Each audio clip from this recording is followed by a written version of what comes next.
Alors, je m'appelle Justine Garcia, je suis actuellement directrice générale au sein de l'agence de développement touristique Ariège-Pyrénées. Au préalable, j'étais directrice générale en développement économique à Mayotte, pour le territoire du nord de l'île. Je travaillais beaucoup sur la valorisation des produits écotouristiques. En amont, j'étais également consultante pour le développement touristique de l'Arménie, de l'Indonésie et également au sein du massif des Écrins.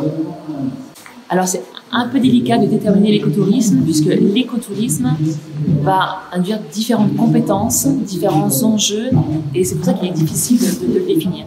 L'écotourisme, bien sûr, c'est un tourisme qui va être en respect de l'environnement, mais qui va aussi induire de la valorisation des savoir-faire, des métiers, de l'artisanat, en incluant la compétence transport, mobilité pour essayer de minimiser son impact environnemental. L'écotourisme, c'est aussi favoriser le tourisme de proximité, c'est aussi favoriser l'inclusion des jeunes. Avant tout, pour moi, l'écotourisme, c'est mettre au cœur de notre stratégie l'homme. Et l'homme évolue dans son environnement, dans son milieu naturel. Il exerce une profession.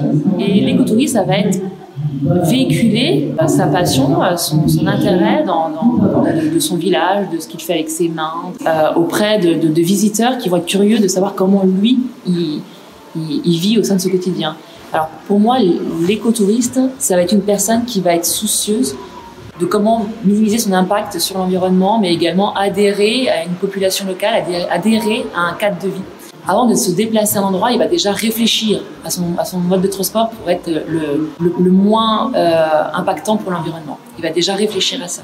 Ensuite, une fois qu'il va arriver sur place, il va réfléchir à comment intégrer un cadre de vie, intégrer la vie locale. Quand il va arriver à cet endroit-là, il va essayer de s'intéresser à la culture, il va s'impliquer dans la culture, mais il va s'impliquer dans cette vie qu'il y a au quotidien du village dans lequel il va. Ça va être échanger avec des personnes, ça va être partager des savoir-faire.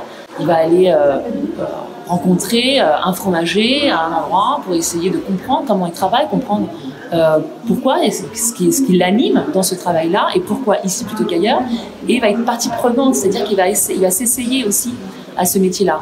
Il va essayer peut-être de fabriquer son fromage pour repartir avec, pour vraiment participer à cette vie locale. Et pour moi, c'est ça l'avenir de l'écotourisme. Pas être contemplatif, mais être plutôt participatif.